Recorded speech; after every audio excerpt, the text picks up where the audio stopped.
It was an extreme honor to wear the uniform of the United States military. I was very proud to wear the colors on my sleeve, to have the flag sewn on my shoulder.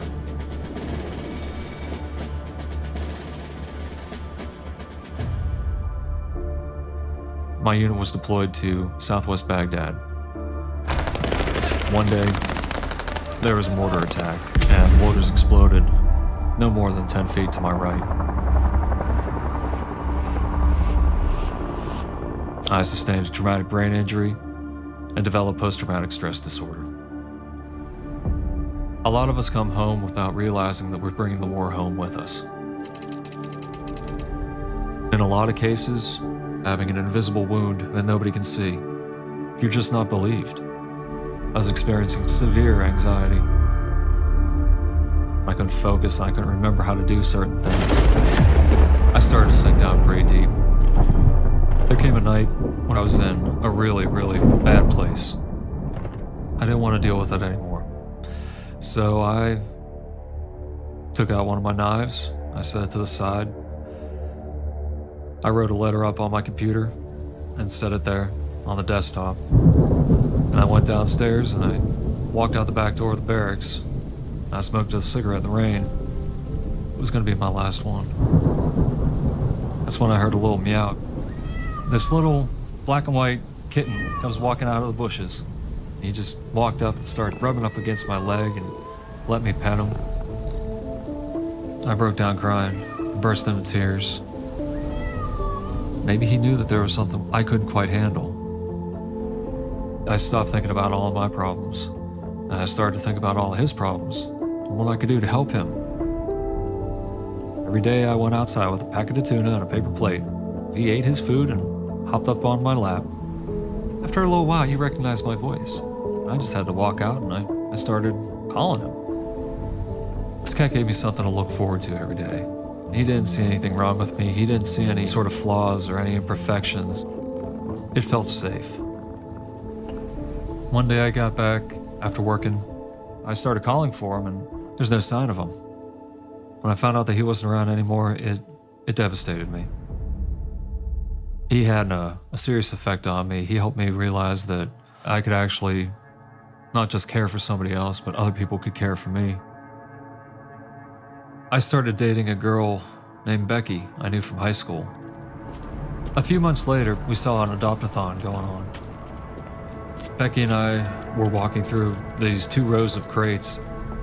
All of a sudden, a little black and white paw shoots out from a crate and starts smacking me in my left arm. I looked inside, and it's that same little black and white cat. I opened up that cage and I pulled him out and I held him tight. So we signed the paperwork right then and there, and I named him Scout. As the Army was proceeding on my medical discharge, I was spending more and more time with Scout. He's becoming much more of an integral part of my life. My girlfriend, Becky, was still living in Pittsburgh.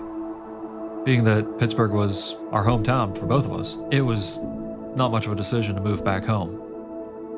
About a year later, we were married.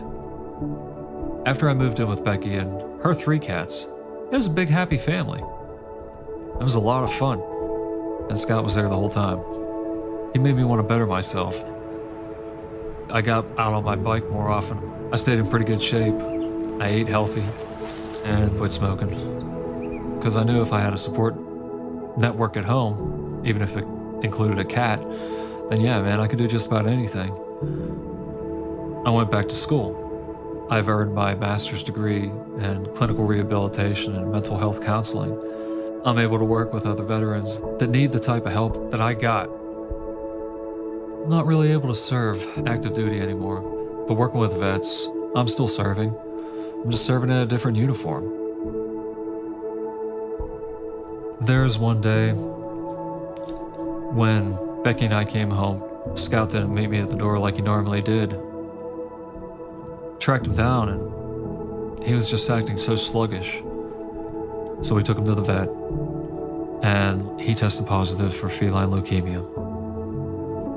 We were able to get Scout a transfusion, and that gave him about 2 weeks of time for us to spoil him. Until that night when he just could not catch his breath.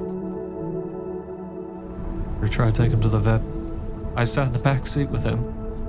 And before we even made it across the bridge, he passed away in my arms. It hurts so much.